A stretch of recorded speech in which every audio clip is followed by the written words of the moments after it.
Elsa had been the head xenozoologist at Station Kepler 442b for 17 cycles, and in all that time, she'd never encountered a problem she couldn't solve.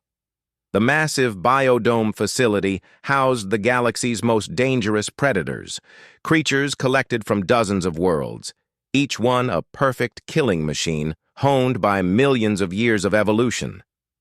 Then the humans arrived. "This is Alex Chen," Commander Vorik had said during the introductory meeting. "He'll be assisting with the Predator Conservation Program." Elsa's translucent skin had flickered with uncertainty as she regarded the bipedal mammal. Humans were new to the Galactic Council, barely spacefaring, and their homeworld was classified as a death world, a rare designation reserved for planets so hostile that survival itself was an evolutionary miracle. "I appreciate the assignment," Alex had said, extending his hand in the peculiar human greeting. His smile revealed flat teeth, unsuited for tearing flesh. His body lacked armor plating, venomous glands, or natural weaponry. Elsa had wondered what possible contribution he could make. That was 4 weeks ago. Now, Elsa stood in the observation tower, her respiratory sacs fluttering with distress as she watched Alex inside the Vraxian shade enclosure. The Shade was a 2-ton apex predator from a heavy-gravity world with razor-sharp claws and the ability to phase partially out of normal space to ambush prey. It had killed 3 handlers before Elsa had perfected the remote feeding protocols. Alex sat cross-legged on the ground, completely vulnerable, while the Shade circled him. "He's going to die," whispered Jorn, Elsa's assistant, his antenna drooping with dread. But Alex didn't die. Instead, he began making sounds, clicks, hisses, and low rumbles that somehow mimicked the Shade's own vocalizations. The creature paused, its 6 eyes narrowing. Then, impossibly, it sat. "How is he doing that?" Elsa breathed. Over the next week, Elsa watched in growing alarm as Alex formed bonds with predators that had been considered untrainable. He taught the Vraxian Shade to hunt in coordinated strikes, showing it tactical patterns using holographic simulations. He demonstrated ambush techniques to the thermal serpents, actually improving their already lethal efficiency. "This is inappropriate," Elsa finally confronted him after watching Alex teach the Crimson Raptors, pack hunters from a jungle world, how to use the terrain for coordinated flanking maneuvers. Alex looked up from where he was sketching hunting formations in the dirt.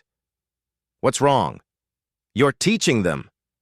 Elsa's skin flushed deep violet. "These are specimens for conservation and study, not students." "They're intelligent beings," Alex replied calmly. "They deserve enrichment. Would you rather they pace their enclosures, going slowly insane from boredom?" "They're predators." "So am I." The words hung in the air between them. Elsa's training had taught her that humans were omnivores, barely qualifying as predators at all. But looking into Alex's eyes, those forward-facing binocular eyes designed for tracking prey, she felt something primal stir in her hindbrain. "You don't understand what you're doing," she said quietly. But Alex did understand. Too well. The situation escalated when the station's security system detected unusual activity in the predator sections. Elsa arrived at the central enclosure to find something that defied every protocol she'd established.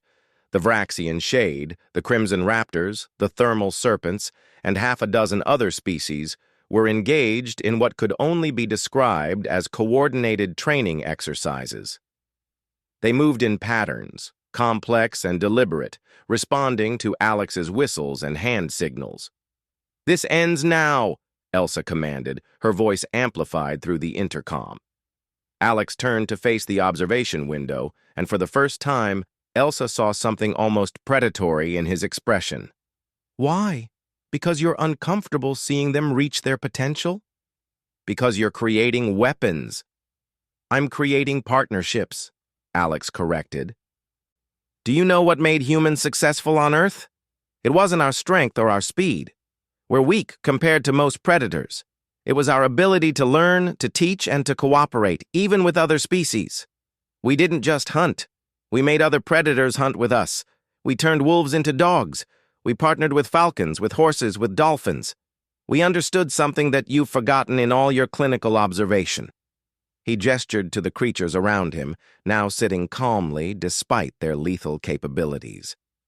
Predators aren't mindless killing machines. They're intelligent, adaptive, and capable of far more than you give them credit for. You've been keeping them in gilded cages, studying them like objects. I'm treating them like equals. The next day, Elsa submitted her resignation. Commander Vorik found her packing her research materials. "You're really leaving?" "I can't work under these conditions," Elsa said, her skin pale with stress. "He's changed everything. The predators listen to him. They trust him. Some of them have started teaching each other the techniques he showed them. The Crimson Raptors developed a new hunting formation I've never seen before. The Shade has been observed problem-solving at levels we thought impossible." "And this bothers you because I spent 17 cycles believing I understood these creatures, and one human showed me I understood nothing." She sealed her final container with more force than necessary. "Because he looked at the galaxy's most dangerous predators and saw potential instead of threat. Because he's right, and I can't face what that means for everything I thought I knew." Vorik's expression softened. "Perhaps that's why we needed humans in the Council. They come from a world where everything wanted to kill them. Yet they thrived. Not by becoming the strongest predator, but by making friends with the ones that were." After Elsa departed, Alex continued his work. The Xenozoological Station transformed from a containment facility into something unprecedented, an interspecies academy where the galaxy's apex predators learned not just to hunt, but to think, to cooperate, and to evolve beyond their programming. And on Earth, humanity's ancient partnership with wolves looked out at the stars and smiled with knowing teeth.